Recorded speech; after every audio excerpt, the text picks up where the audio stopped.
Thank you, Mr. President. I rise today to take note of the Voluntary Assisted Dying Commission's annual report for 2024-2025. Mr. President, I would also like to acknowledge the President of Dying with Dignity Tasmania, Dr. Bert Chugg, who is here with us today in the chamber.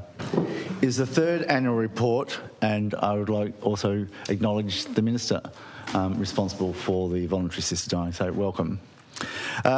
It is the third annual report since the End of Life Choices Voluntary Assisted Dying Act 2021 came into being, and one that foreshadows the statutory review of the operation, scope and potential scope of the Act that's due to be completed by the end of the year. Mr. President, I believe it is important that the work of the Tasmanian Voluntary Assisted Dying Commission is recognised in this place to continue to spread the word and raise the profile of a legitimate medical option. It is noteworthy that we now have three very well credentialed professionals as members of the review panel. Professor Emerita Kate Warner AC is a member of the expert review panel. Professor Warner was the Governor who signed the original Act into being, witnessed at Government House by the President, Office of Parliamentary Counsel Senior Drafter Robin Webb, and by yours truly. Another member of the panel is Professor Ben White, Queensland University of Technology. Professor White has a keen understanding of the law relating to voluntary assisted dying, VAD, how it operates and how it is regulated in numerous jurisdictions, both here and abroad. He is an invaluable source of information and learned analysis for all Australian VAD acts and regulations. The final panel member is Tasmanian Professor Michael Ashby, who brings his expertise in palliative care to the panel's deliberations. Mr. President, a very competent and knowledgeable panel. I'm certain that the panel will take an entirely compassionate and holistic view in their deliberations. I look forward to their report and any recommendations that may come from it. Mr. President, it should be noted that I've been advised that more information regarding the review should be available soon and the submission timeline. It's also notable, Mr. President, that many people in this chamber, my honourable colleagues, staff or visitors, would probably know of a member of their community, family or friends who may have experienced directly or indirectly in some capacity voluntary assisted dying legislation. Mr. President, the Commission's report show that VAD has become a well-established and trusted part of the Tasmanian Health Services. Demand has increased significantly, with first requests rising by 71% compared to the previous year, and voluntary assisted dying deaths increasing by 73%. This is not to be unexpected, Mr. President, and this percentage increase also has occurred in all jurisdictions where VAD has been recently introduced. These figures show that Tasmanians who are suffering intolerably at the end of their life are increasingly aware of and able to access and choose how their suffering can come to an end under this Act.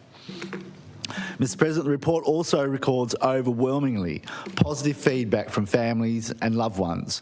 One son commented, "For Mum, the ability to choose when and how to end her own life and to be able to do so in a dignified and calm manner was fundamental to who she was. I have some tears in my eyes as I'm writing this, but they're not tears of sadness, they are tears of gratitude." A quote from the partner recounted how their loved one died in a happy frame of mind as she'd wanted to go into her own home. They also commented, "I want to say that we were met with kindness, caring and understanding at all times from the doctors, the navigators, the nurses and others who attended to us over the last 6 months of their loved one's life. We wish to thank them all." These reflections remind us that voluntary assisted dying is not just a clinical and administrative process. It's a deeply human act of dignity, agency and genuine care for the needs of the patient. Mr. President, voluntary assisted dying in Tasmania relies on the dedication and professionalism of medical practitioners, pharmacists and nurses who have completed the state's specialised training. In 2024-2025, 65 practitioners undertook training, with 32 completing it. This included 10 medical practitioners and 16 registered nurses, many of whom are now serving as primary medical practitioners, consulting medical practitioners or administering health practitioners. The annual report highlights that practitioners describe this work as among the most rewarding of their careers. Indeed, Mr. President, their willingness to accept the substantial extra administrative work and emotional burdens of the process is a testament to their commitment to patient choice and compassionate care. The Commission rightly acknowledges their contribution, noting that without their involvement, voluntary assisted dying could not be delivered safely or with the necessary compassion. Mr. President, another positive outcome in the report is the reduction in process duration. The median time between a first request and a final request fell from 18 days to 12 days. In urgent cases, second and final requests were made within 48 hours, ensuring that where possible, those at risk of losing decision-making capacity could still exercise their rights. The Commission and its staff responded as quickly as they were able, often considering matters outside the usual meeting cycle to meet practitioner and patient needs. The legislation is so written to allow flexibility in assessment and for the process to proceed expeditiously. The Commission also notes that the voluntary assisted dying deaths now account for 2.1% of all deaths in Tasmania, up from 1.2% in 2023-2024. Mr. President, it possibly reflects the growing awareness of VAD, increased involvement by some dedicated health practitioners, and the reality that many more Tasmanians are finding comfort in knowing they can exercise control over their final days if they are suffering intolerably from a terminal illness. For many, simply knowing that they are eligible for a VAD process is enough to ease suffering, even if they ultimately choose not to make a final request. It is interesting to note that 26% of participants died without using the substance. It could suggest that the legislation gives an assurance that there is a means of ending suffering if it gets too hard to bear, as it offers an alternative option that's still within a patient's control.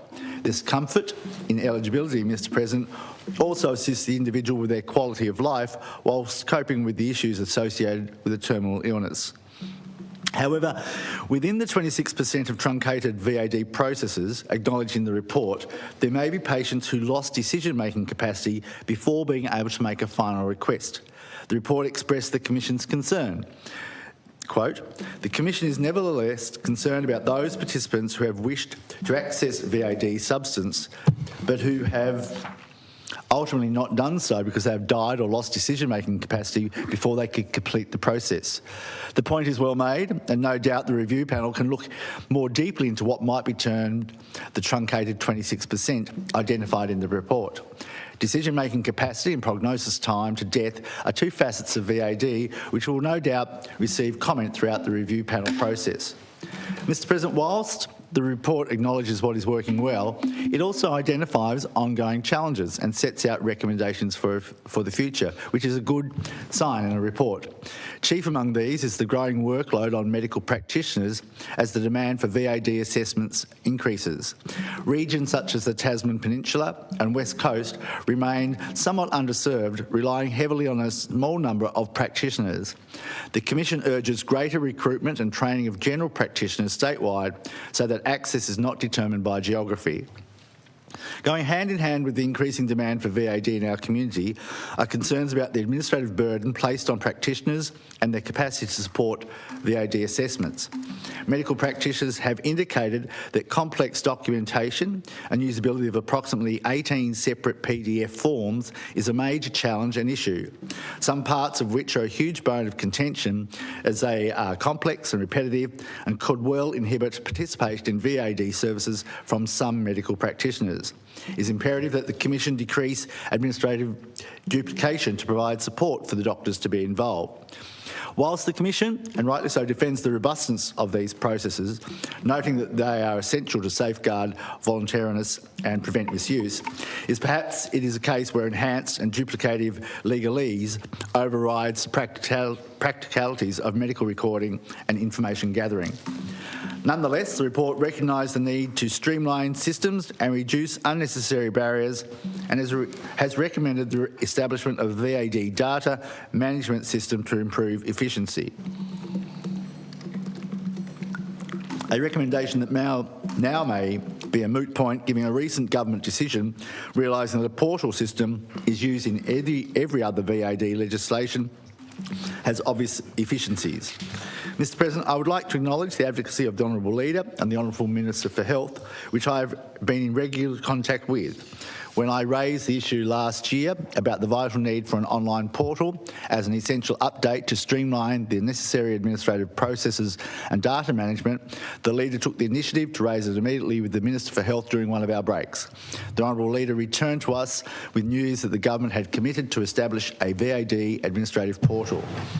It's something that practitioners have been asking for since the Act first came into being, and I thank them for their taking decisive action that will make a real difference. The decision was also confirmed in estimates when the Minister was asked the question by Committee Chair, the Honourable Ruth Forrest, MLC. The annual report made additional recommendations, many of which reiterate recommendations from previous reports. Firstly, the problem with the 2005 amendments to the Commonwealth Criminal Act 1995 that prohibited the use of carriage services to access and transmit suicide-related material.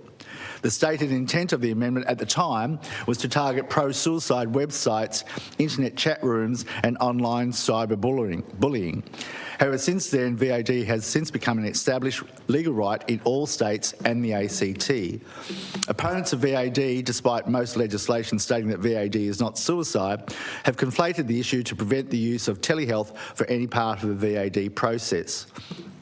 A restriction that in many cases adds to the suffering of people during a VAD process as it creates further delay and makes the essential role of practitioners more difficult. Fortunately, as there is a requirement in the Tasmanian legislation that the first meeting is in person with the doctor, this does to some degree mitigate the telehealth suicidal concern. In 2024, Kate Chaney, MP from WA, did introduce the Criminal Code Amendment, Telecommunications Offences for Suicide-Related Material, exception for Lawful Voluntary Assisted Dying Bill, as a private member's bill in the Federal Parliament. It made to the second reading stage and was sadly removed from the notice paper at the end of the 47th Parliament. Mr President, perhaps honourable members from all sides can encourage their federal counterparts to reintroduce and fully support Kate Chaney's bill. As whilst it has a long title, it was a relatively simple amendment that would make all the difference in every jurisdiction. I am also aware that it's an agenda item taking place at the national ministerial level. Mr President, the other recommendations relate to practical support for medical practitioners, their remuneration and the lack of MBS item numbers for VAD services. Whilst there is a degree of remuneration and practical support for medical practitioners and pharmacists, it relies on a great deal of goodwill and almost volunteer input from them to serve the needs of people seeking VAD. Adding to the problem is the fact that many of the practitioners choosing to support eligible Tasmanians seeking VAD are senior practitioners approaching retirement. There is the worthy suggestion that the registration, insurance and CPD costs of semi-retired practitioners that choose to support VAD processes could be reviewed. It would allow a dignified transition into retirement whilst contributing their clinical expertise to support essential roles in the VAD process. Mr President, the report speaks to the values of our Tasmanian community. Voluntary assisted dying is about respecting the dignity of people suffering from a terminal illness, giving agency and a sense of autonomy over something that is otherwise beyond their control. The report shows that our system is working effectively with compassion and integrity. The coming review will allow an objective evaluation of the Act, its function and operation. I have every confidence that the members of the review panel are ideally placed to give a fair appraisal of VAD services in Tasmania. The review of the legislation is also an opportune time for the Commission to revisit its processes and practices so that the VAD pathway for Tasmanians truly reflect the intent and parameters of the legislation. Mr President, in conclusion, the Voluntary Assisted Dying Commission's annual report for 2025 records the growing trust of Tasmanians in the system, the dedication and kindness of practitioners and the compassionate support to families in incredibly difficult times. I commend the Commission, its staff and all practitioners involved in VAD for their tireless work and compassionate support. And I ask honourable members to take note of the report to acknowledge its positive outcomes and reflect on its findings as we enter the period of review. I also acknowledge and thank those Tasmanians and families who have contacted me to say thank you to all members of Parliament who supported and continue to support the VAD option in our state. Mr. President, before closing, in recent times I've been involved in forwarding submissions to and presenting speeches in several countries, assisting where I can with their VAD journey. I obviously try and keep a handle on the progress in each country. Interestingly, I recently listened to the Right Honourable the Lord Falconer of Thornton, Charles Leslie Falconer, who sets a powerful tone on the assisted dying bill for the House of Lords, sitting on the 27th of February 2026, when he said, and I quote, "I'm the person who's been complaining about filibustering on the radio. I moved a motion on the 8th of January, this is in 2026, in which I set out in detail my position about the delays that have been made. I have complied completely and continue to comply completely with the courtesies of the House during the course of the debate.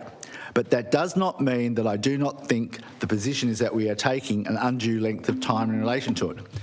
Then he says, "May I give the House the statistics? We have spent 53 hours debating this bill at committee stage. If we included the additional scrutiny by a select committee and the 2 full days of debate at second reading, we have had more than 80 hours of deliberation on this bill since it was passed to us in June, more than 8 months ago. 1,253 amendments have been tabled in total, of which we have debated 354 so far. We have had over 850 amendments left to be debated, which would suggest we need another 22 days of committee stage if we continue at this glacial pace. After 9 days of debate, we have completed consideration of just 3 clauses. We have debated 26 groups and have another 60 still to go. I completely endorse what my noble friend, the Chief Whip, has said, that we've got to be kind and we've got to be courteous. I would earnestly ask the House to consider whether or not we could agree informally how we could make progress and complete the committee stage by the end of the next day, because otherwise we fail to do what we're good at, which is scrutiny and improvement. The way it is going at the moment, we will reach no conclusions whatsoever. We will appear to be an irrelevant talking shop," unquote. It should also be acknowledged in this country, individuals and groups comprising the VAD fraternity are incredibly supportive, and one only hopes that the Northern Territory, as the only Australian jurisdiction without a VAD Act, are able to achieve that goal in the not too distant future. I can remember during the Tasmanian journey that there were some tough times or tough moments.